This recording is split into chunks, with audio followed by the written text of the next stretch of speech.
Bienvenue à tous, merci de votre présence. On se retrouve aujourd'hui pour un webinaire d'1 heure avec Isabelle Barthes sur le sujet du feedback. Quelques mots rapides sur la formation continue au sein du groupe IGS. Nous intervenons sur des formations qui sont soit en interentreprise, soit en intra-entreprise sur les sujets du management, de la RH, de la relation et relation client et du commercial. Isabelle peut intervenir, y compris dans des formations que l'on propose à nos entreprises partenaires sous format aussi de masterclass. On essaye de mixer, nous, les pédagogies pour justement être au plus près des attentes de nos clients. Et si on anime la communauté en fait de clients ou d'anciens participants stagiaires, c'est aussi à travers des webinaires comme celui auquel vous allez participer aujourd'hui. Donc, la thématique, je vous le rappelle, c'est le feedback. Et on va profiter des lumières et de tous les savoirs d'Isabelle pour nous remettre ce geste managérial, ou en tout cas cette pratique managériale qui semble vraiment fondamentale pour une relation saine et épanouie avec ses collaborateurs. Mais voilà, tout l'art du feedback, c'est à toi, Isabelle. Merci Elodie, merci à IGS Formation Continue de nous donner l'occasion de parler de ce sujet qui est un sujet, on le sait, hein, pas simple, ni pour les managers, ni pour les managers. On va voir que le feedback, c'est pas seulement l'entretien d'évaluation classique, annuel, et un petit peu figé très souvent, et souvent on va devoir éviter dans les entreprises. Donc, je vais essayer d'élargir un peu le propos, mais tout de même de revenir à des bonnes pratiques, parce qu'on va voir qu'il y a de forts enjeux autour de cette question du feedback. Donc, comme d'habitude, je vais dérouler un peu mon propos. Les slides, cette fois, sont assez chargés parce que je les ai considérés un peu comme des guidelines que vous pourrez, si vous souhaitez revenir sur le webinaire en replay, les avoir en tête. Et on va dérouler tranquillement, puis on laissera une dizaine de minutes, comme d'habitude, pour des questions. Elodie nous servira de modératrice, voilà, ou de go-between dans les propos. Alors, j'avais intitulé le propos au feedback, retour en arrière ou prise d'élan, parce qu'en illustrant la question de l'arc et de la flèche, hein, c'est vrai que feedback, il y a ce mot arrière, voilà, mais c'est vrai que c'est quelque chose qui veut nous dire, ben oui, on va peut-être faire le point sur quelque chose qui s'est passé, donc qui est par définition, en effet, un événement, un comportement, des objectifs, des actions, mais ce n'est pas pour revenir en arrière et faire du rembobinage, c'est pour prendre de l'élan, à l'image de la flèche, où il faut tirer sur la flèche, la faire venir en arrière pour qu'elle parte vers la cible. Et on va voir comment on arrive à atteindre la cible. Alors, j'ai un petit souci avec moi. Voilà. Alors, on va, comme d'habitude, définir. C'est très important de savoir de quoi on parle. Alors, on vient du mot anglais, hein, c'est un mot anglais, feedback, bien rentré dans notre vocabulaire. Feed, nourrir, dans le but de faire croître, de faire progresser. Hein, c'est vraiment l'idée d'aller vers le plus. Et ça se définit, alors j'ai pris une définition et je n'ai pas de source parce que c'est celle qui est très commune, c'est le processus par lequel une personne communique à une autre personne ou à plusieurs autres ses réactions à la suite de leur comportement. Voilà. Alors, l'objectif, on est bien d'accord, c'est d'aider cette personne ou ces personnes à mieux comprendre la situation pour qu'elles puissent adopter des comportements mieux adaptés. Hein, je me situe dans ce schéma-là, on va le voir, sinon on va voir que c'est un petit peu compliqué pour tout le monde. Et l'idée de progrès est donc au cœur de ma vision du feedback et au cœur de la vision d'un bon management. En entreprise ou dans le monde du travail, on va être très clair. Ça, le feedback correspond en général à de l'évaluation, c'est-à-dire qu'on fait un retour à une personne, on est dans un processus d'évaluation de son comportement, de ses actions, et que ces évaluations, il ne faut pas se cacher derrière son petit doigt, elles ont des enjeux. Derrière, il y a des possibilités ou pas de promotion, de prime, d'accès à la formation, d'avantages, d'évolution de carrière, voire d'estime de soi, on va le voir, mais c'est vrai que c'est quelque chose qui est à fort enjeu. Alors, posons-nous la question du feedback inadapté, le mauvais feedback, ou la question de je n'ai pas du tout de feedback. Dans le premier cas, le feedback inadapté, c'est la vengeance, le règlement de compte, ridiculiser l'autre. Voilà. Et ça, c'est absolument à proscrire parce que ça ne peut créer que du malaise, du mal-être, du désengagement. Mais une petite phrase, un manager qui sort de son bureau avec un rapport à la main en criant au collaborateur qu'il y a des fautes d'orthographe dedans, etc., c'est du feedback. C'est une façon d'avoir une évaluation d'une action qui a été menée, mais on est bien d'accord que le but serait absolument inenvisageable dans un management responsable et éthique. Et on perd tout à ces comportements. Il y a un autre univers, c'est des univers où il n'y a pas du tout de feedback. Il n'y a pas du tout. On ne vous fait jamais de retour, ni négatif, ni positif de ce que vous faites. Et là, c'est en général un management qui est absent ou complètement défaillant. On va voir pourquoi. Et ça peut être un management très toxique. C'est-à-dire que si vous vivez dans ces univers-là, ça peut être aussi un projet de manager par l'ambiguïté. Et du coup, comme vous n'avez aucun repère, c'est pas bien, c'est bien, tu progresses, non, là, tu t'es un peu planté, eh bien, vous pouvez être en situation de fraude permanente, vous avez peur de prendre des initiatives, vous êtes dans la perte de contrôle, vous êtes donc dans cette difficulté du conflit de rôle, de l'ambiguïté, et ça, c'est également extrêmement néfaste. Donc, partons de l'idée qu'avoir du feedback, c'est quelque chose de très important et de très positif. Alors, pourquoi on peut éviter le feedback? Et là, je vous interpelle un peu là-dessus parce que ce n'est pas inné de faire un feedback, donc de prendre la parole ou éventuellement la plume pour faire un retour, comme je viens de le dire. Les freins au feedback positif, là, c'est très culturel. C'est du style, mais j'ai pas le temps de lui dire que c'est bien, ça sert à rien. De toute façon, si je lui dis qu'il est bon, il va se pavaner, voilà, on est payé pour faire son job. Si je lui dis que c'est très bien ce qu'elle fait, ben, elle va plus faire d'efforts, il va se démotiver. Vous voyez, on a plein, et vous avez dû les entendre, ces petites phrases, ou même vous voulez dire, parce qu'on n'est pas dans le culte du tout, dans la culture comme, alors le culte un peu des fois des anglo-saxons, c'est un lapsus, mais c'est vrai, mais ou dans la culture du retour positif. Et puis quand c'est des entretiens, on va dire, de recadrage, donc moins positif, carrément peut-être négatif, ben, là c'est plus l'évitement par la peur.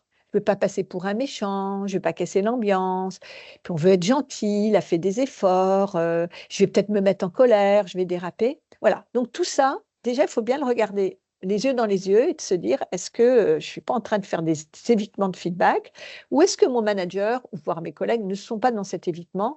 Et là, il faut se poser des questions parce que ça veut dire qu'il y a quelque chose qui ne fonctionne pas en termes de compétences managériales.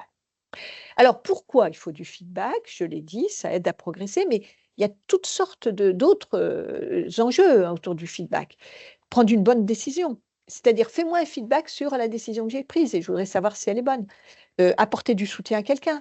Je vais te rendre un service en te faisant un retour sur ce que tu as dit, fait. Ça peut être demander un éclairage complémentaire. Bah oui, on a eu une réunion de direction, mais toi, tu es l'expert et je vais t'exposer, j'aimerais ton feedback. Ça peut être avoir une interprétation différente de certains faits. Voilà, on a fait l'analyse de cette situation, mais moi, j'aimerais avoir ton idée sur la question. Avoir des voies d'action nouvelles. On a identifié 2-3 scénarios, mais j'aimerais avoir votre avis, vous, l'équipe, etc., valider un choix. Ça peut être aussi donner de l'énergie, se régénérer, éviter l'enlisement justement de décisions, parce que l'information, c'est de l'énergie. Le feedback, c'est de l'information. Et il faut le voir comme quelque chose qui donne de l'énergie, qui donne des idées. C'est éviter l'isolement. Par définition, demander ou donner un feedback, c'est être en relation avec les autres, c'est mieux comprendre ce qui va faire problème, avoir une meilleure analyse de la situation. Et puis quelque chose de très important, c'est lutter contre la mauvaise information. C'est-à-dire que vraiment avoir un vrai feedback, le donner ou le recevoir, eh bien, c'est lutter contre la mauvaise information, parce que la mauvaise information, c'est comme la monnaie. La mauvaise monnaie, elle chasse la bonne, et la mauvaise information chasse la bonne. Donc, c'est éviter les rumeurs, les fake news, etc. Donc, il faut du feedback. C'est ce qui fait aussi la vie des organisations et la vie en société au travail. Alors, il faut savoir, et vous le savez, mais c'est bien de se le dire, qu'il y a plein de feedback invisibles. C'est ce qu'on va appeler des évaluations sauvages. Alors, vous le vivez, vous ne le calculez peut-être pas, vous le pratiquez peut-être. Alors là aussi, ça peut être voulu. Je reviens à un management toxique. Ça peut être simplement parce que autour de vous, on interprète, surtout si vous êtes manager. Dans d'autres webinaires, j'ai beaucoup parlé de l'incarnation du management et la façon dont vous êtes regardé quand vous êtes manager. Mais vous savez, c'est ces regards, ces petites phrases. quelqu'un vient de vous faire un exposé, vous levez les yeux au ciel, vous faites une petite phrase sur «Ah, tu voilà, t'as encore raté ton objectif» ou voilà. Alors ça peut être en bilatéral, le pire c'est quand c'est en public, mais ces évaluations sauvages, ce sont des feedbacks invisibles. Et je crois qu'il faut faire très, très attention quand on est manager à ne pas se laisser aller à ces pratiques. D'abord parce qu'on vous imitera et que le climat sera vraiment insupportable, mais parce qu'on risque de briser ce qu'on appelle le contrat psychologique, dont j'ai aussi parlé dans d'autres webinaires, c'est-à-dire ce contrat invisible qui vous lie à vos équipes et qui fait qu'ils vont interpréter des gestes, des phrases, alors que peut-être vous ne les avez pas voulu, mais qui risquent pour eux d'être d'un grand impact, d'une grande valeur, et de conduire à des ruptures de ce fameux contrat psychologique qu'ils ont avec vous, et qui n'a rien à voir avec le vrai contrat de travail et qui est complètement explicite. Alors, à côté des feedbacks invisibles, que je qualifie aussi de sauvages, même s'ils peuvent être positifs, hein, vous avez les feedbacks informels. Alors là aussi, c'est important de faire attention à ça, en tout cas d'en avoir la conscience. C'est tous ces feedbacks qui sont explicites, mais dans des moments off. Alors, vous êtes à la machine à café, un de vos collaborateurs vous remonte une information. Vous êtes au restaurant et quelqu'un commence à vous parler, de la façon dont vous conduisez, vous êtes conduit dans une réunion, ou vous allez profiter, d'un café ou d'un moment, dans un séminaire pour faire un retour, sur une personne. Alors c'est explicite cette fois, mais c'est off. Et là, je vous mets en garde sur la question de la manipulation. Il faut savoir que toute personne dans l'entreprise est un acteur stratège. Ça, tous les sociologues nous l'ont dit avec Crozier et Friedberg en premier. Un acteur stratège, il manipule. Il va vous remonter des choses, il va vous faire un feedback d'une situation, une analyse avec son point de vue. Alors, ou il va le faire avec conviction et franchise et une sorte de transparence, ou il va le faire pour vous manipuler. De toute façon, vous serez manipulé. Et il faut faire très, très attention à ces moments, à ces informations qui, vous savez, peuvent vous faire réagir de façon impromptue. Ah, mais je viens d'apprendre que, et hop, je prends une décision. Ouais, mais ce n'est pas la bonne. Et vous pouvez être très bien manipulé. Je crois qu'on a eu un exemple très récent, là, d'un point de vue politique et d'une personne qui est pourtant très bien placée, d'une forme de manipulation par quelques personnes soi-disant bien informées, mais qui vous donnent une seule tonalité. Et avoir un feedback, ça ne suffit pas. Il faut croiser les feedbacks. Likert et Likert, en 1976, qui étaient les pionniers de ces sujets-là, disaient qu'il faut des informations pertinentes obtenues au moment opportun par les bonnes personnes. Si vous n'avez pas les 3 ingrédients, allez chercher d'autres personnes, trouvez d'autres moments et vérifiez vos informations. Alors, une fois dit tout ça, c'est très intéressant de se dire qu'il peut y avoir une culture de l'évaluation, du feedback, et que les entreprises qui ont un processus de feedback régulier ont un turnover 15% plus faible. Alors, c'est peut-être 20%, c'est peut-être 18%, mais c'est clair que quand vous avez introduit la capacité à ce que les gens savent recevoir le feedback et en faire, et on verra avec des bonnes pratiques, pas celles que je viens d'évoquer et que j'essaye d'écarter, eh bien, c'est quelque chose qui fait vivre, qui donne de l'énergie et qui fait vivre l'ensemble des équipes. Alors, ça demande de l'éthique, particulièrement du manager, ne pas faire des choses dont j'ai parlé, des règlements de compte, par exemple.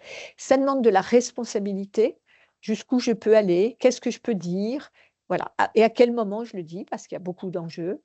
Ça implique de la fréquence, c'est-à-dire qu'on ne fait pas des évaluations une fois par an, mais on a dans la culture du feedback des feedbacks qui peuvent être justement plus réguliers, qui sont à la fin d'une réunion. Par exemple, on fait une réunion, j'aimerais avoir votre retour sur la façon dont la réunion s'est passée.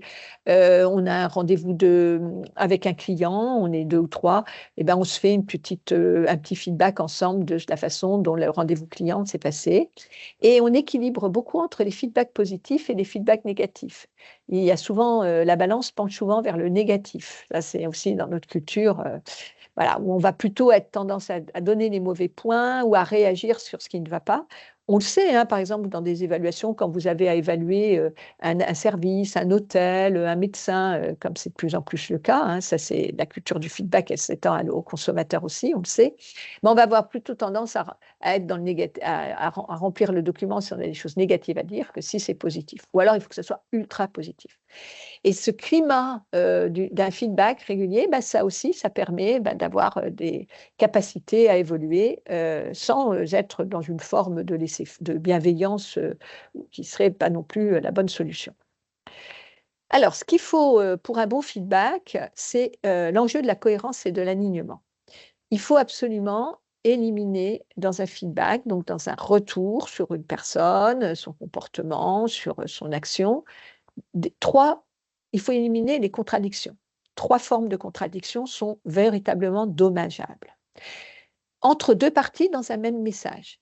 C'est-à-dire, bah oui, on est formidable, vous êtes extrêmement, mais, et voilà. Et mais, il y a des fois où, mais, voilà. Ou alors, je vous fais entièrement confiance, mais là, et là, il faut absolument, le mais, d'ailleurs, un mot qu'il faut essayer d'expurger de son vocabulaire. Et c'est vrai que quand il commence à avoir incohérence entre 2 parties d'un même message, la personne rentre en dissonance, ne comprend plus, retient plus la deuxième partie que la première, etc. La deuxième chose, c'est entre l'expression verbale et non verbale. Ça, c'est aussi une façon de mettre les personnes en double bind, en double contrainte. Ah oui, vous êtes excellent, mais alors sur un ton agacé. Ah ouais, mon excellence l'agace. Oui, vous pouvez partir plus tôt aujourd'hui, ça pose pas de problème. Mais sur un ton qui dit, vous m'agacez de vouloir me demander de partir plus tôt. Voilà, vous connaissez tout ça par cœur, mais ce n'est pas une bonne pratique. Et puis, entre le discours de l'émetteur et ses actions. Nous sommes une entreprise très ouverte à la diversité. Et puis tous les jours, on voit ce manager discriminé. Je ne supporte pas la mauvaise humeur, mais monsieur ou madame pique des colères régulièrement. Voilà. Et toutes ces contradictions, elles portent complètement préjudice à cette notion de feedback. Donc l'alignement et la cohérence sont absolument incontournables.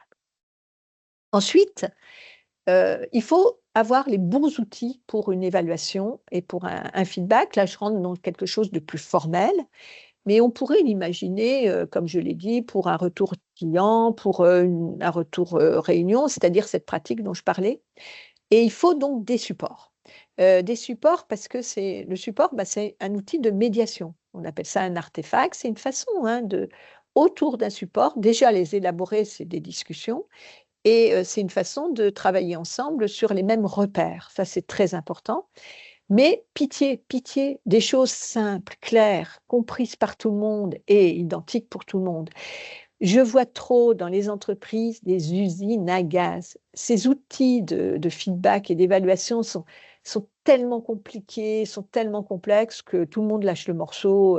Voilà, moi, j'ai été dans des situations où, ayant à manipuler ces grilles, au bout d'un moment, ben, on ne sait plus si on doit remplir à la petite case machin, et c'est désarmant. Donc, des choses simples.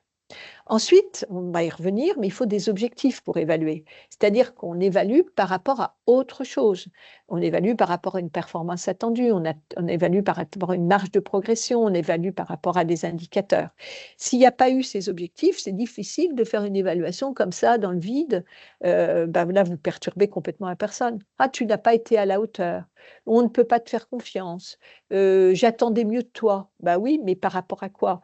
Et là, on va le voir, si on ne rentre pas par rapport à une zone d'objectif, ben, on se met en difficulté et on met la personne en difficulté de façon complètement irrationnelle. Les indicateurs, alors je vous ai mis l'acronyme QQFI, je le déroule, qualitatif, quantitatif et financier. Si on veut des indicateurs, ce qui est très très bonne pratique, à condition de ne pas s'enliser dans les indicateurs. Je le dis souvent, les KPI, les indicateurs peuvent rendre idiot si on ne prend pas du recul. Il faut se dire qu'ils peuvent être de plusieurs natures. Alors, financier, j'attends de vous que vous augmentiez de X% le chiffre d'affaires. On va réduire de 3 personnes, enfin de 30 000 € la masse salariale, je ne sais pas. Financier, quantitatif, donc là des pourcentages ou des volumes, on est toujours sur du chiffre, mais ces indicateurs peuvent être aussi qualitatifs. Et ça, on l'oublie trop. C'est vrai que ça peut être plus complexe, mais j'aimerais peut-être que tu souris plus souvent ou que tu fasses moins de remarques désobligeantes, ou j'attends de toi que tu sois peut-être plus proactif en réunion. Mais et là, on est sur du comportemental, c'est plus compliqué, mais si on se met d'accord, on sait de quoi on parle et on est sur quelque chose qui a une marge de progression et qui vaut la peine d'être dit. Et trop souvent, Parce qu'on a l'impression que c'est plus scientifique ou plus simple, on va manipuler des chiffres ou des aspects financiers. Donc le QQFI est très important. Et puis je le rappelle, eh bien, les objectifs, reprenez cet acronyme SMART, les objectifs que vous donnez aux personnes et qui vont permettre d'avoir ce feedback simple, clair, compris, eh bien, ils doivent être adaptés à la personne, spécifiques. C'est-à-dire que tout le monde n'a pas les mêmes objectifs. Un objectif d'augmentation du chiffre d'affaires, de développement du portefeuille client, de réduction de ceci et de cela, il ne va pas se décliner de la même façon quand on est à la prod, quand on est en back-office, quand on est au contraire face aux clients, etc. Donc spécifique, mesurable, avec du QQFI et plutôt du quantitatif et financier, atteignable. Un objectif doit être atteignable. Le désengagement, très souvent, vient d'objectifs complètement surréalistes. Et là, on est comme les chevaux devant un obstacle qui est trop, on prend du recul et on n'y croit plus. Réaliste, alors réaliste, c'est-à-dire qu'on donne les moyens de le faire. Et c'est vrai que trop souvent aussi, je te demande de faire plus, mais avec moins. Tu n'as pas la formation, alors qu'on te demande, objectif qualitatif, la prise en main d'un nouveau logiciel, par exemple. Et puis, avec temporel, c'est-à-dire qu'il y a un horizon temporel, on est capable de dire, c'est dans 6 mois, c'est dans 3 semaines, c'est dans 3 mois, c'est pas du tout la même chose. Et le délai, c'est intéressant toujours aussi pour la personne qui est en attente après de l'évaluation, de savoir si elle a tenu les délais, si elle a dérivé ou si au contraire elle a été plus vite que prévu. Alors, avant une évaluation formelle, donc là je suis dans le feedback assez classique, formel. On pense par exemple à l'entretien d'évaluation annuel, qui est d'ailleurs annuellement, moi je le dis trop, c'est pas assez. Une bonne périodicité, c'est tous les 6 mois. Et ça peut être une évaluation formelle sur la base d'un événement qui s'est passé. Vous avez besoin de dire à quelqu'un tout le bien que vous pensez de lui suite à un événement positif, ou au contraire d'un recadrage suite à quelque chose qui a été moins positif. Alors, je vais rester justement dans l'évaluation plutôt annuelle. Je dis quand même que si c'est suite à un événement, là, il faut le faire quelques jours après l'événement. Justement, il ne faut pas attendre, on a le rendez-vous en janvier ou en octobre pour commencer à ressortir. Il y a 6 mois, tu t'es comporté comme ça, etc. Non, là, c'est terrible. La vengeance est un plat qui se mange froid, mais l'évaluation, non. C'est quelque chose qui est, alors, pas à chaud, parce que là, on serait sous le coup d'émotion, mais quelques heures ou quelques jours après, et ça, c'est à votre appréciation de manager de le faire ou de manager, parce qu'un feedback peut être très bien un manager vers son manager ou vers un collègue. Donc, dans le cas d'une évaluation, on va dire qui a été prévue, qui rentre dans le bisannuel, si possible, eh bien, c'est ça, il faut noter au fil du temps. C'est-à-dire qu'on n'attend pas le 15 janvier ou le 15 octobre, date du rendez-vous et de l'évaluation, pour dire pendant 6 mois, voilà tout ce qui s'est passé. Non, ça, c'est des réflexes qu'il faut acquérir et noter régulièrement des faits, checker les informations qui remontent, ne pas travailler sur des on-dit, comme je l'ai dit. Et ça demande un petit peu de temps. Et ce n'est pas la veille du rendez-vous, quand vous allez commencer, ou 2 heures avant, quand vous allez commencer à le préparer, que vous allez vérifier si vos informations sont justes. Ensuite, moi, ce que je préconise, c'est s'organiser pour faire un feedback verbal. Et si possible en présentiel. C'est suffisamment important pour que la personne soit en présentiel. Mais au minimum, avoir la vidéo, on se regarde dans les yeux. Et d'ailleurs, un des évitements problématiques que j'observe actuellement, c'est les fameux outils, une app, une plateforme, où on va évaluer son manager ou son manager, mais sans passer par le rendez-vous. Et là, c'est des dérives, et puis c'est un manque de respect pour les personnes. Donc, on prend rendez-vous en présentiel, et je parlais du non-verbal, qui est aussi très, très important en présentiel, et on met suffisamment de temps. Moi-même, en management, ça m'est arrivé de me faire piéger, parce que quand on a une grosse journée de travail, on a la période des évaluations qui arrive et qu'on a une dizaine de personnes, ce qui peut être en général, et quelquefois malheureusement plus, à mettre dans son emploi du temps, on va dire 3/4 d'heure suffit. Non, il faut vraiment prendre suffisamment de temps, et ça peut être 1 heure, 1 heure et quart, et il ne faut pas avoir le sentiment pour la personne qui est évaluée qu'elle va quitter parce que ça s'est terminé, j'ai plus de temps, au suivant. Là, ça serait catastrophique. Il faut se préparer par écrit, parce que l'écrit, ça permet justement de vérifier des informations et de refroidir des choses.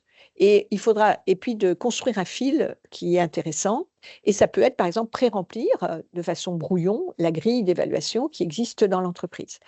C'est une bonne façon de préparer et de se rendre compte qu'on peut avoir des lacunes dans les informations ou qu'on veut dire des choses qui ne sont peut-être pas le bon moment de les dire. Il faut choisir un horaire et un lieu adéquat. Moi, j'ai connu, à titre personnel, où j'ai vu beaucoup des trucs qui étaient pas normaux. On ne fait pas une évaluation, par exemple, pendant un séminaire de cadre, après le petit déjeuner, sur la table du petit déjeuner dans le restaurant de l'entreprise. On ne choisit pas un horaire après le travail à 19h30 quand la personne doit rentrer chez elle. Non, on fait ça dans le respect de son emploi du temps. On n'annule pas au dernier moment. Ça doit être une priorité dans un emploi du temps de manager. Et puis, on respecte bien sûr la charte de l'entreprise. Souvent, les entreprises un peu matures d'un point de vue RH ont une charte autour des pratiques de feedback. Et là, il faut être en consonance pour éviter donc toutes les contradictions dont je parlais tout à l'heure. Alors, pendant l'évaluation, j'ai mis des étapes qui me paraissent très importantes. D'abord, on met à l'aise l'interlocuteur. On le met à l'aise. Je parlais d'un lieu, voilà, on est face à face. Il n'y en a pas un qui est à son bureau puis l'autre assis sur une petite chaise. Ça, c'est des vieilles techniques qu'on oublie. Le mieux, c'est autour d'une table. On est en égalité. On a un verre d'eau, on a éventuellement un café. Et moi, ce que je préconise, c'est d'annoncer la couleur en entrée. Souvent, les évalués, quand on est manager, arrivent la boule au ventre, on voit apparaître des plaques, voilà. Non, sur la peau, j'ai souvent vu ça, des rougeurs. Alors, on annonce la couleur. Non, mais t'inquiète pas, écoute, on va se parler, il y a des choses à dire, mais globalement, voilà, rassure-toi, ça va, c'est quelque chose de positif. Ou au contraire, lui dire, écoute, ça va être un moment un petit peu difficile, mais je préfère te le dire, mais voilà, on va essayer de trouver ensemble un chemin vers le positif. Voilà, ça permet à la personne quand même d'être beaucoup plus dans la tonalité, parce que là aussi, c'est des vieilles techniques de négo qu'on peut bien connaître, où on va laisser la personne croire que tout va bien, puis tout d'un coup, hop, le coup de semonce, ou au contraire la faire mijoter pour après, au bout d'une demi-heure, lui donner une tonalité différente. Je, c'est des techniques que je désapprouve, qu'on utilise en négo des fois avec des clients et tout, mais je trouve que, bon, on est en 2024, on oublie tout ça, dans le cadre de la RSE en tout cas. En cas de bilan assez régulier, et là, c'est une pratique que j'ai souvent eue, moi je trouve que c'est intéressant de donner la parole au collaborateur ou à l'évalué et à lui dire, ben voilà, moi j'aimerais t'entendre, et on lui dit avant, hein, on lui dit avant, je te donnerai un temps de parole, prépare ton évaluation. Trop souvent, l'évalué, pardon, va arriver, les mains dans les poches, il va bredouiller. Non, il faut lui expliquer à l'avance par un petit mail, si ce n'est pas dans la charte de l'entreprise ou dans les pratiques. Au bout de 2-3 fois, tout le monde a compris, hein. Mais je vais te donner la parole et on se met en position d'écoute active. On l'écoute, on prend des notes. Là aussi, le coup du manager qui est en train de regarder ses mails, et je l'ai vu, en écoutant avec une sorte d'écoute flottante qui est absolument impossible. Non, on s'intéresse à ce que les personnes disent. Et ça va peut-être nous faire revenir sur les infos qu'on avait, la position qu'on avait. On reprend les objectifs formulés lors du dernier rendez-vous. C'est-à-dire, bon, bah, tu m'as dit ça, voilà, on a le canevas, et dans le premier exposé liminaire, l'évalué, normalement, a repris cette grille aussi. Moi, ce que je préconise aussi, c'est de remplir le document support en temps réel, en demandant l'accord à la personne évaluée, en reformulant, ben voilà, je vais écrire ça. Alors, on peut le faire en mode brouillon et puis dire, écoute, je t'enverrai la version après, mais on le fait. C'est-à-dire qu'il n'y a pas une sorte de décalage entre ce que je te dis, les notes que je prends et puis comment je vais le remplir. Et ça demande un petit peu d'effort, mais c'est, je crois, que plus simple pour tout le monde. On reformule ce qu'on a entendu. La technique de la reformulation, elle reviendra, elle est essentielle. Tu m'as dit que, voilà, moi je te renvoie les feedbacks, rebouclage, rebouclage. On fait toujours une évaluation en se basant sur des faits et en les associant aux actions et leurs effets, et pas sur la personne. Alors ça, c'est essentiel. On ne juge pas la personne en tant que soi, on évalue ce qu'elle a fait et on se base sur des faits. C'est pas tu es méchante, tu es nulle, voilà. je t'ai entendu reprendre quelqu'un de façon assez agressive, tu as rendu des rapports qui n'étaient pas dans les objectifs qu'on attendait, et puis on n'attend peut-être pas l'évaluation pour le faire, mais c'est sur des faits. On n'enferme pas la personne dans des jugements affectifs ou existentiels. Si on n'est pas bien, et par exemple on est dans un entretien plus de recadrage, on peut exprimer l'émotion dans laquelle qu'on ressent. Écoute, je suis en colère, je suis obligée de te le dire, et le feedback que je vais te faire, voilà, il est aussi sous le coup de cette émotion, où je suis dans le doute, où franchement ce que j'ai vu m'a rendu très triste. Ça peut être quelque chose qui permet aussi de faire comprendre des messages qui pourraient être complexes. On formule après des attentes claires. C'est-à-dire que, bon, voilà, le diagnostic, on a calibré, on est d'accord sur les éléments attendus, et maintenant, on repart sur des actions. Hein. La flèche part en avant, d'ailleurs, on parle souvent de feed forward, on va vers l'avant, et voilà, j'attends ça maintenant de toi, avec des actions bien décrites. On travaille la reformulation sur les actions. Est-ce que tu as bien compris ce que j'attendais? Est-ce qu'on est d'accord sur les objectifs, QQFI, le temporel, le SMART? Et on se quitte sur un accord sur le plan d'action et sur un accord sur la mise en œuvre. Voilà, ça c'est le moment, l'heure et demie passée ensemble. C'est simple à dire, c'est complexe à faire, ça demande du métier. Moi, je vois, c'est au bout de plusieurs dizaines d'entretiens qu'on se rend compte de ce type, qu'on se rend compte qu'on maîtrise l'exercice. Et ça demande aussi une co-construction avec l'évalué qu'on doit former là-dessus. Alors, quand les objectifs ne sont pas atteints, je fais cette incise qui est importante, il faut bien évaluer trois scénarios. Est-ce que la personne n'a pas su faire? Et si elle n'a pas su faire, est-ce qu'elle a manqué de formation? Est-ce qu'on est dans une erreur de recrutement? Ou est-ce qu'on est sur un management défaillant? C'est-à-dire qu'on n'a pas su lui expliquer ce qu'on attendait d'elle. Et là, évidemment, on voit les pistes de remédiation. Je l'envoie en formation. Peut-être qu'il vaut mieux se séparer. On est encore en période d'essai et peut-être qu'il vaut mieux se séparer parce que il y a trop d'écart. Et puis, si le management est défaillant, un management par exemple intermédiaire, ben là, il faut quand même, ou moi-même, j'ai été en tant que manager défaillant, ben là, il y a une vraie remise en cause. Deuxième piste, les objectifs ne sont pas atteints parce que la personne ne veut pas faire. Alors, est-ce que c'est de la mauvaise volonté? Est-ce que c'est carrément du sabotage? Est-ce que c'est un règlement de compte? Et là, il faut en parler. Et là aussi, ça peut être de la sanction, ça peut être du conflit qu'il faut désamorcer, mais ça peut être aussi de se dire qu'il y a un moment, on ne peut plus continuer ensemble. Et si la personne ne peut pas faire, est-ce qu'elle manque de moyens? Parce qu'on ne l'a pas formée là aussi, parce qu'elle n'a pas l'équipe nécessaire. Est-ce qu'il y a un contexte? Et là, il faut toujours dans un entretien d'évaluation, quand on fait un feedback, réfléchir au contexte. Il y a eu des événements nouveaux, un nouveau client qui est arrivé, une réglementation qui a changé, un manager qui n'est plus là, et là aussi qui peut perturber l'atteinte des objectifs. Après l'évaluation, l'idéal, c'est à chaud, soit de relire le document écrit qu'on a fait, alors où on l'a écrit en direct, mode brouillon, où on l'a écrit, on est bien d'accord avec ce qu'on a fait, mais ça vaut quand même le coup de se relire. Et je crois qu'il faut se donner un petit délai pour le transmettre à qui de droit. Alors, qui de droit, c'est souvent la RH, hein, le responsable RH, voire le N+1, parce qu'on est dans une position intermédiaire. Mais ce temps, il est important, de recul. Et puis peut-être revoir aussi, relire tout ce qu'on a proposé de plan d'action individuel, une fois qu'on a fait tout le tour des entretiens. Vous savez, on n'est jamais seul, tout seul, toute chose n'est pas égale par ailleurs. Et je crois que c'est toujours intéressant quand on évalue 10, 12 personnes, parce que c'est son équipe, ou 5, 6, de se dire j'attends d'avoir fait le tour de tout le monde, peut-être pour revoir un petit peu le plan d'action. Et bien évidemment, on ne le fait pas tout seul. On en reparle à la personne. Ça peut être léger, hein, mais un petit rendez-vous, un petit échange téléphonique, ou un protocole plus important si le changement est important. Et puis, on se donne la possibilité d'infléchir les objectifs au cours de la période d'évaluation. C'est-à-dire, alors, évidemment, ça dépend de la politique d'entreprise, mais on ne peut pas attendre un an en gardant dans un placard de façon complètement momifiée des objectifs si la boîte a évolué.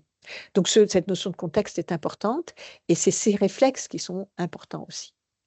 Donc, la position du manager, ben, elle est la même, hein.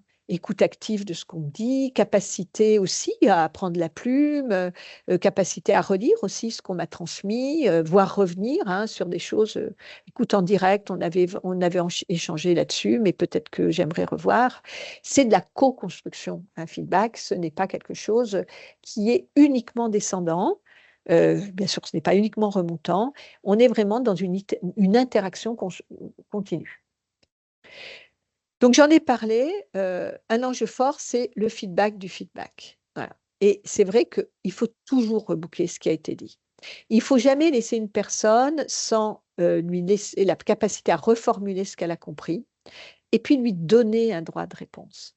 Évidemment, si vous êtes le manager, le patron, vous avez une position qu'on appelle surplombante. On n'osera peut-être pas rétorquer, mais vous serez quelqu'un de beaucoup plus respecté, de beaucoup plus apprécié, si justement vous êtes capable de dire, est-ce que tu as bien compris ce que je t'ai dit? Voilà, est-ce qu'on est d'accord? Et c'est pas, est-ce qu'on est d'accord? Et tu n'as qu'à dire oui, hein, cocher la coche oui. Et tu as le droit de réponse. Alors, le droit de réponse, il s'éduque aussi, hein, la responsabilité, elle n'est pas qu'à sens unique. Être un manager responsable, c'est aussi avoir des collaborateurs responsables. Donc, le droit de réponse, c'est pas tu es un sale idiot, je ne veux pas être impoli, parce que tu profites de ta position de directeur, etc. Voilà. Mais c'est très, très important d'avoir ces rebouclages. Trop souvent, je vois des feedbacks qui ont été tellement mal faits que bah, les deux personnes sont détruites.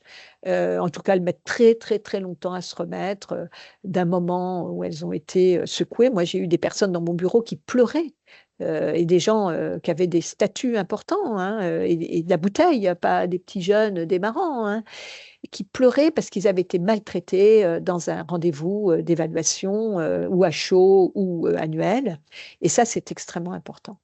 Et puis, quand on a quelqu'un face à soi qui ne comprend pas ce qu'on lui a dit, ben, bien sûr, il faut se mettre en situation de se dire, ben, j'ai peut-être pas été clair et j'ai peut-être pas utilisé le mot média non plus, hein. Des fois, on veut utiliser le mail, alors qu'il vaudrait mieux utiliser le téléphone ou la discussion en tête à tête. Et puis, on peut compléter des informations, nuancer le propos, en restant cohérent sur le fond, hein. Mais c'est vrai que le fond peut aussi évaluer. Tout ça est très important et cet évitement dont je parlais tout à l'heure, bah, je vais faire un mail. Un mail, il peut être aussi destructeur, hein. Écoute, l'autre jour, je t'ai vu dans une réunion où tu m'as rempli et on met tout par écrit parce que bah, on veut se protéger. Alors, si on veut laisser des traces d'un point de vue juridique parce qu'on envisage de se séparer de la personne, là, c'est compréhensible. Mais je trouve quand même intéressant que la personne ait déjà eu droit à quelque chose, les yeux dans les yeux, avant d'avoir un mail qui arrive à froid. Je pense qu'on a tous eu ces fameux mails qui arrivaient de feedback qui pouvaient être extrêmement épouvantables alors qu'on se lève le matin ou qu'on va se coucher et on passe une très très mauvaise nuit dans ces cas-là. Alors, recevoir une évaluation, je viens de le dire, c'est aussi une façon, enfin, il y a une éducation, hein, recevoir l'évaluation. Alors, je crois qu'il ne faut pas craindre sa vulnérabilité, enfin en tout cas en parler. Écoute, je suis très, très angoissée par ce que tu vas me dire, je vis très mal la façon dont tu m'as parlé, ou je veux te dire quelque chose, ou je veux vous dire quelque chose, mais voilà, je suis très mal pour vous l'exprimer. Et je crois que, alors c'est vrai dans certains types d'entretiens, je pense aux entretiens préalables, par exemple de licenciement, mais on peut avoir demandé la présence d'un tiers. Et si ce n'est pas possible, voilà, dire, ben, voilà, j'aimerais vous parler de quelque chose, mais j'ai besoin d'une présence d'un tiers. Ça peut être un collègue, ça peut être un représentant du personnel. Mais exprimer sa vulnérabilité, c'est aussi être soi. Et puis, paradoxalement, ben, lutter contre cette vulnérabilité, faire semblant n'est pas une bonne pratique. On peut s'effondrer, on peut subir, et ça serait dommage. Ensuite, bah, se centrer sur les faits que l'évaluateur vous présente. Alors, si je reviens sur un entretien qui serait de recadrage ou négatif, Il ne faut pas partir dans l'idée qu'il veut vous régler votre compte, qu'il ne vous aime pas. De toute façon, sa tête m'est jamais revenue. Ça, le nombre de fois où j'ai entendu ça, mon manager, que c'est comme le prof. De toute façon, il ne m'aime pas. Ma tête ne lui revient pas. Non, non. Vous aussi, vous avez à vous centrer sur les faits. Bah, peut-être que je ne suis pas si compétent que ça. Peut-être que je n'ai pas travaillé si bien que ça. En effet, je n'ai pas atteint mes objectifs. Et là, il faut aussi prendre du recul. Reformuler ce que vous avez compris, parce qu'on vous dit des choses et donnez-vous la peine. Si j'ai bien compris ce que vous me dites, voilà, ça c'est important d'utiliser cette reformulation. J'aimerais vous présenter mon point de vue, là aussi, parce que on regarde la même chose, mais on ne voit peut-être pas tout à fait la même chose. Proposez vous-même des solutions de rémédiation. Je parlais tout à l'heure de formation, de moyens. Peut-être que ça n'a pas été identifié suffisamment.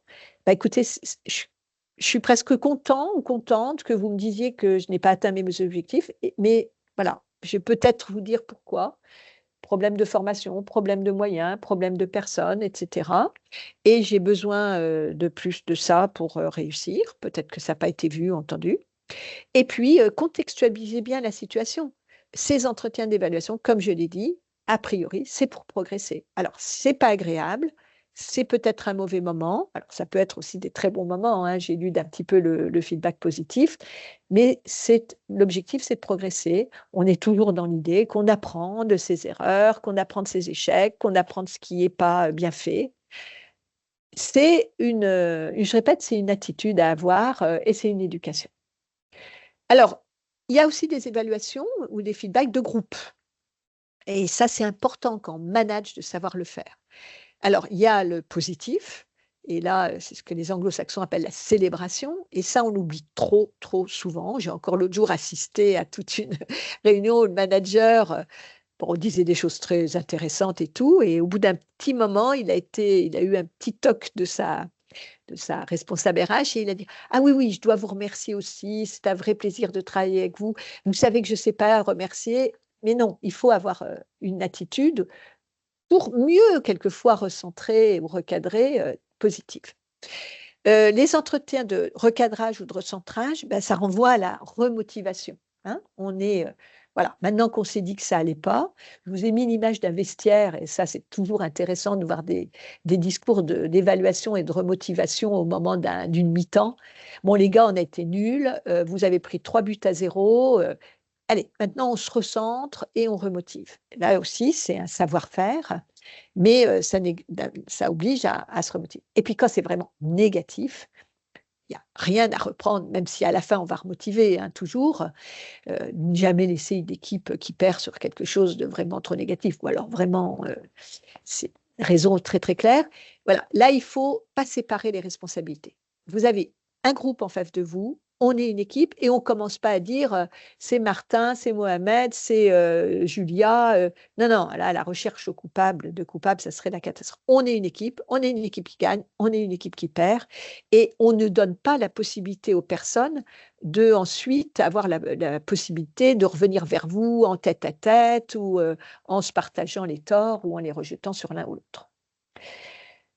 L'évaluation anonyme, alors ça, c'est un vrai sujet. Je la vois de plus en plus arriver dans les entreprises. J'ai encore vu l'autre jour l'exercice, la fameuse exercice où on va remplir de façon anonyme auprès de son manager. Là, c'est comme les évaluations anonymes, j'en parlais en ligne, d'un hôtel, d'un restaurant.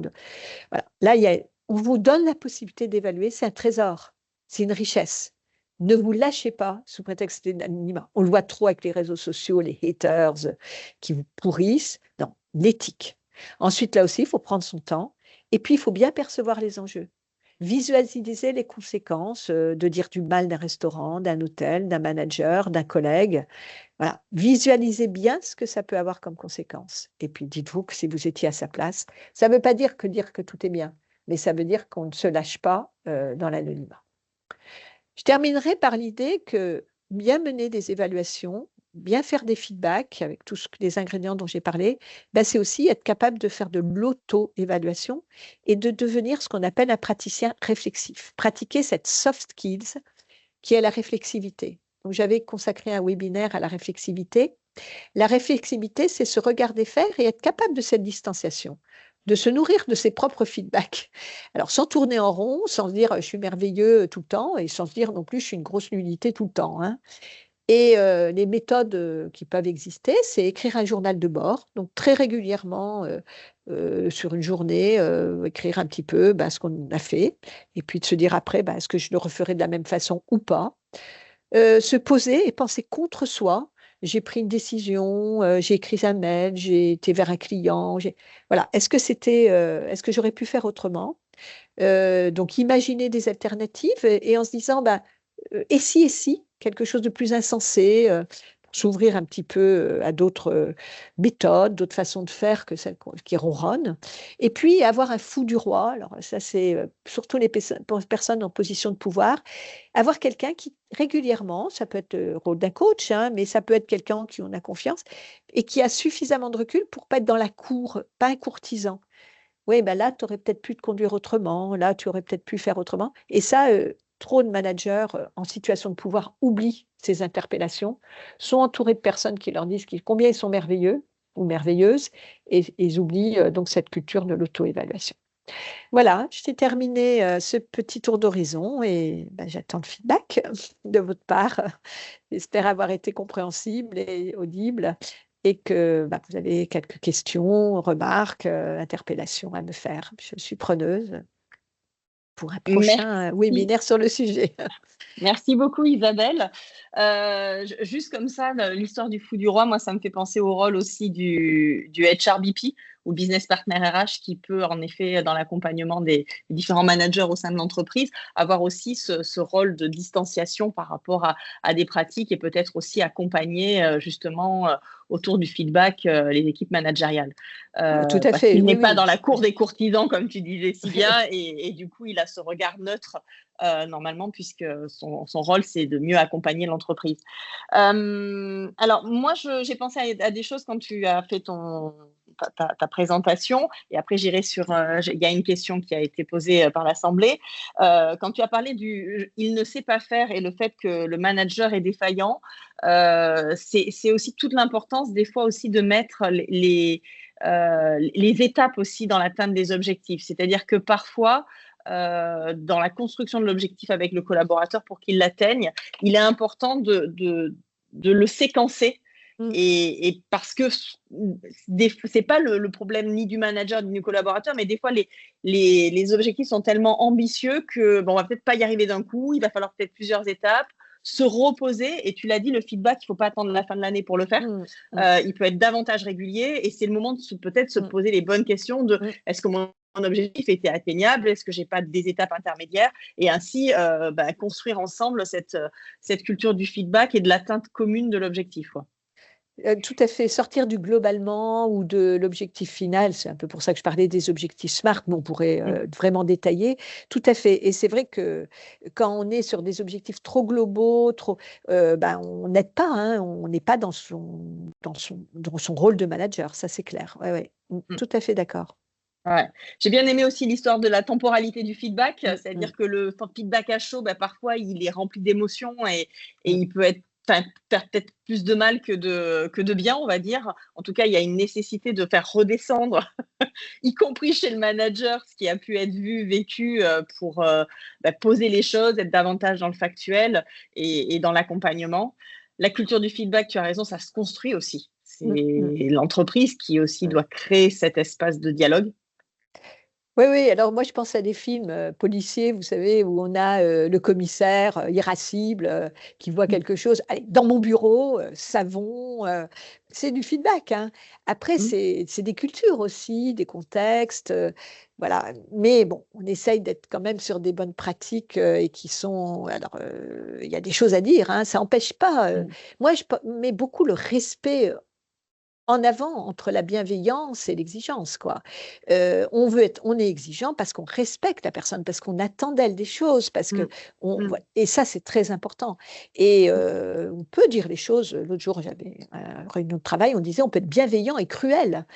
C'est vrai, hein, c'est difficile à manipuler, mais il ne faut pas hésiter non plus. J'insiste là-dessus parce que la bienveillance, me rencontre souvent dans des entreprises que les managers, du coup, n'osent plus rien dire. Et quand dans les évitements dont je parlais, c'est je veux pas paraître méchant, il faut que je sois bienveillant, donc je dis plus Mm. les choses. Et là, c'est ça cata, hein, parce que Mm. ça dérive. Là, récemment, dans une petite entreprise, entretien préalable de licenciement, une personne et la directrice, c'est une femme, me dit mais ça fait des mois, des années qu'il ne fait pas le boulot et tout. Mais je lui dis, mais tu lui as dit une fois? Ben Mm. non. Mais je lui dis, Ouais. alors je mets le côté juridique. Et la personne est tombée de sa table. Bon, elle n'a pas beaucoup, je connais la personne, c'est un homme qui n'a pas beaucoup de, comment dire, d'antenne, hein, parce qu'il aurait Mm. pu voir avec Ouais. beaucoup de signaux, mais il est tombé de sa chaise. Et en effet, de rien dire et tout d'un coup, ça tombe, non, ça, c'est pas Mm. possible. Mm. Oui, je te rejoins complètement. Du coup, ça me fait penser à l'histoire du vestiaire. J'ai eu la chance Mm. récemment de discuter avec Claude Onesta, qui était l'entraîneur de l'équipe de France de handball, et il disait que la bienveillance n'avait de valeur que s'il y avait de l'exigence en face. C'est Et c'est ça, mais bien exactement sûr, ça. mais c'est ça, Sinon, mais évident. on tombe dans un monde de béni oui-oui où Mm. finalement personne ne grandit de cette Ben non, approche-là. non, Ouais. non, non, ça c'est clair. Alors, dans l'Assemblée, donc, il y avait une question parce qu'à un moment, tu as fait référence à la RSE autour Oui. du feedback. Mm. Et donc, la personne voulait que tu reviennes sur le sujet parce elle voyait, enfin, pour faire le lien avec. Ah, En fait. d'accord. Alors, c'est vrai que la RSE, responsabilité sociétale, maintenant des organisations, RSO, plus, c'est quand même l'idée d'un paradigme où il y a ce fameux alors, pilier environnemental, pilier économique, mais pilier social. Et dans le pilier social, eh bien, c'est ce qu'on vient de dire. C'est l'inclusion, la lutte contre la discrimination, le respect de l'autre, la bienveillance. Hein. Voilà, c'est pour ça que je parlais de responsabilité RSE. C'est le grand paradigme dans lequel les comportements doivent s'intégrer. Et du coup, quand on parle de feedback, c'est ce qu'on vient de dire, c'est plutôt bienveillant, positif, aider à progresser, etc. C'est pour ça que j'ai parlé de ça. On est moins dans une culture du surplombant, d'interpellation qui peut être Mm. malveillante. Voilà. Mm. Et de Et la c'est sanction aussi. Ouais. et de la Mm. sanction. Mm. Alors, la Mm. sanction, si elle est proportionnée, elle n'est pas non plus aberrante. Hein. Négative. Moi, qui ai beaucoup évolué dans le secteur public et je le rencontre encore régulièrement, l'absence de sanction Mm. conduit à ce que je viens de dire, c'est-à-dire on a dans la fonction publique et s'il y en a dans l'assistance, ils le savent, des gens qui ne devraient plus être là, qui sont complètement néfastes, toxiques, parce qu'on ne les a jamais sanctionnés. Mm. Et ça pose tout le problème avec la capacité à dire pendant la période d'essai, je ne garde pas la personne, je la sanctionne régulièrement pour pouvoir un jour, si ça continue et qu'elle n'est pas capable de redresser le tir, de m'en séparer. Mm. Et voilà, donc dans des univers où il n'y a pas cette possibilité de se séparer des personnes sans des dossiers très importants, on le voit dans des crises terribles. Hein, je pense à des fois dans l'éducation nationale, des gens qui auraient dû être sanctionnés 1000 fois et qu'on a préféré déplacer et qui Mm. continuent à sévir. Complètement, ouais.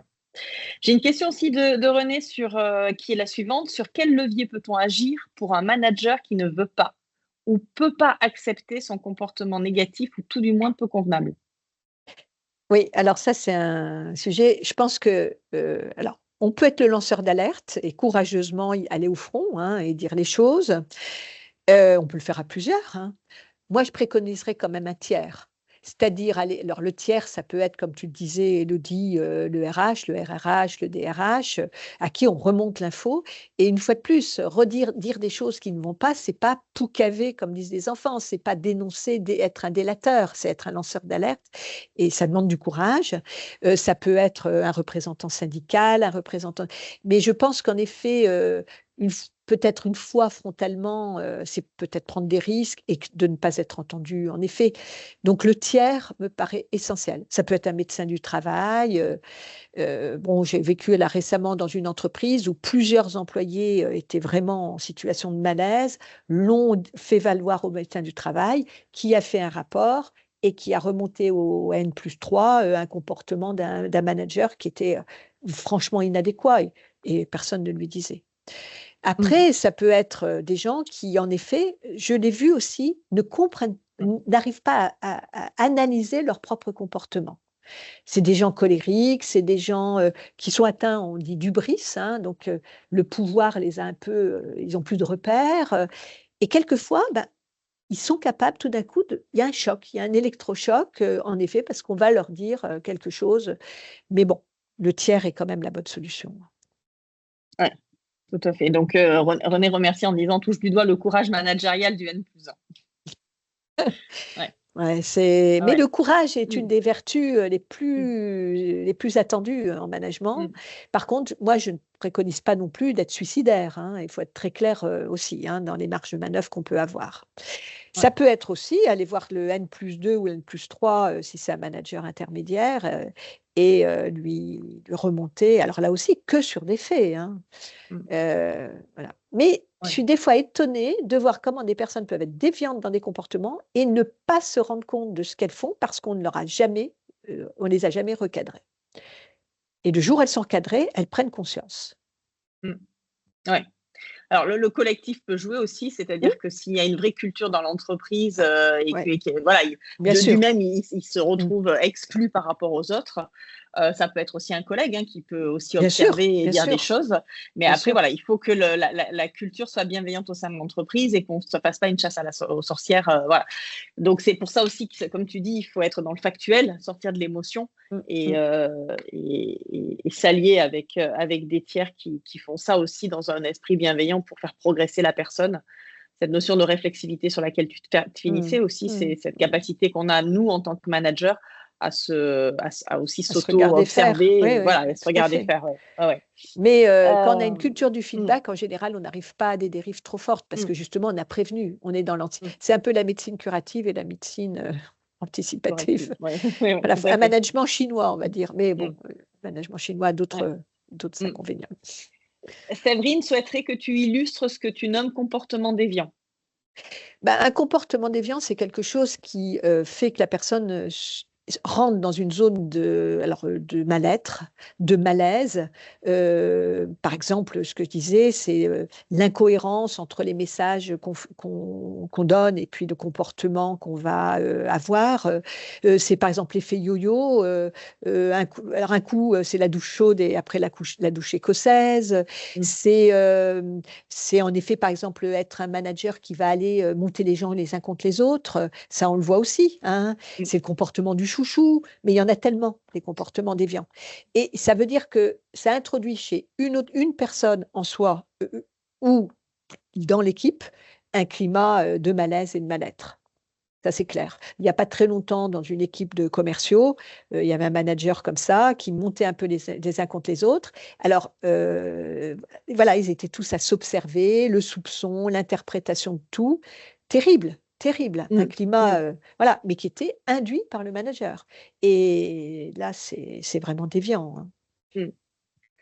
J'ai Florine qui nous demande quel conseil tu donnerais à un manager souhaitant obtenir un feedback de la part de ses collaborateurs. Comment s'y prendre? C'est compliqué. C'est compliqué parce que, comme je disais, il y a une éducation au feedback et vous pouvez avoir des managers qui se lâchent et tout d'un coup vous disent des choses, d'ailleurs, qui les dépasseront. Pour avoir managé, pour avoir eu l'occasion d'avoir des retours, hein, et de les avoir sollicités, il faut quand même avoir une bonne armure. Peut-être, je dirais, faut peut-être dire: «Bon, écoutez, moi j'ai envie d'entendre ce que vous avez à me dire parce qu'on ne va pas tout le temps faire les choses dans le même sens, mais on va au préalable mettre quelques règles du jeu». Alors il faut que vous aussi vous les ayez, pratiquées. Alors ça peut être des règles du jeu, comme je l'ai dit, on se donne un moment où je vous écoute, après vous me laissez reformuler, on n'est que sur du factuel, on n'est pas là pour régler des comptes, vous voyez? Et poser des règles du jeu pour ne pas, et des bonnes pratiques pour que ne pas être dans le conflit, terriblement, négatif et règlement de compte. Ce qu'il faut voir aussi, c'est que quand il y a des comportements, déviants, on n'est pas en famille dans le travail, on n'est pas en famille. Vous allez pardonner à votre père, votre frère, votre sœur de vous avoir dit des choses horribles. Dans le travail, ça laisse des traces. Ça laisse des traces et qui peuvent être très, longues et des cicatrices qui peuvent ne jamais, se refermer. Donc voilà, il faut être capable d'anticiper sur ce qu'on va faire et ce qu'on va dire. Un feedback d'un manager, ça peut être à un moment donné: «Écoute, ça fait un moment que je vois que tu es pas trop d'accord avec moi, tu m'envoies des signaux. Est-ce que tu peux me dire, toi, ce que» voilà, et pas forcément se mettre, la tête sur le billot devant tout le monde, toute l'équipe, qui va en profiter pour, vous remonter des choses qui sont absolument, pas, puis qui sont peut-être pas suffisamment, intéressantes pour, vous remettre en cause. Je vais peut-être compléter ce que tu viens de nous expliquer. Par rapport à mon expérience, alors après, moi, je pense qu'il faut le faire avec tous si on décide de le faire. Et moi, j'utilisais l'entretien annuel en demandant un feedback du collaborateur sur ce que je devais commencer à faire, arrêter de faire et continuer de faire. Juste ces 3 éléments. Mais après, j'étais dans une culture américaine qui était habituée à ce genre de format. C'est ça. Voilà, il y avait des 360 degrés. Il y avait une culture du feedback dans tous les sens. Voilà. Donc, c'est pas toujours le cas dans les entreprises et la bienveillance, elle est dans les 2 sens. Elle est côté managérial, mais aussi côté collaborateur. Tout à fait. Et il ne faut pas oublier quand même que quand on est manager, par définition, le manager dépend de vous et ne sera peut-être pas dans une sincérité, une authenticité non plus. Bon, moi, je pense que là aussi, peut-être de temps en temps, avoir quelqu'un, un tiers qui vous regarde faire et qui sera détaché de cette relation hiérarchique, c'est quand même intéressant. Pour finir, il y a René qui nous demande si tu as des références bibliographiques par rapport au sujet du feedback à communiquer. Bonne question. Alors, si vous allez sur Google, comment faire un bon feedback, je crois que vous en trouvez des dizaines et des dizaines de pratiques. Autrement, écoutez, non, j'avoue, en académique, là, j'ai cité Likert, qui se trouve être un des grands. Voilà, mais non, honnêtement, on tape feedback, pour faire un bon feedback, vous trouvez tout ce qu'il faut sur Google. Puis je crois qu'après, ça fait partie aussi des sujets de bon sens, hein. Je parlais beaucoup du contexte. On ne fait pas le même feedback avec des choses que j'ai connues. Un acteur de théâtre qui sera dans une hypersensibilité, un policier qui sera peut-être habitué à beaucoup de rudesse, ou une entreprise, comme tu dis, américaine, une culture américaine, une PMI où on est tous, voilà, on se connaît tous. Je peux vous renvoyer, pour la petite blague, à un article que je viens d'écrire qui est en lecture libre sur Harvard Business Review France, où on m'avait demandé de dire comment parler politique au travail. On retrouve un peu les mêmes ressorts, donc vous trouvez dans un article un petit peu ce que je viens de vous dire, parce que parler politique au travail, c'est un peu comme parler de soi et de son management. Ça finit rarement dans de bonnes conditions. Donc, voilà, il faut des fois savoir se taire aussi. Des fois, il faut savoir se taire aussi, hein. J'espère que vous n'avez pas retenu de cet échange qu'il faut être dans la transparence absolue, tout dire tout de suite, hein. Voilà, il faut des fois savoir se taire. Le temps peut faire son œuvre aussi de façon positive. Eh bien, nous allons clôturer. Merci beaucoup, Isabelle, pour ce Merci, partage oui. de contenu, d'expérience. Voilà, c'est extrêmement riche. Merci à tous pour vos questions. Donc, le replay sera disponible. Du coup, le support, Adèle, ça fonctionne comment? Est-ce que tout le monde le récupère ou c'est à travers le replay? Je ne sais pas si Adèle peut se connecter. Oui, tout à fait. Le replay sera partagé sur notre chaîne YouTube et sur les réseaux. Et du coup, les personnes pourront le retrouver directement, le support, dans le replay. Voilà, ce sera parce qu'il était un petit peu dense. Mais bon, ça me paraissait important d'avoir des lignes un petit peu comme ça. Merci à tous. Merci beaucoup et à très bientôt. À très bientôt. À la rentrée.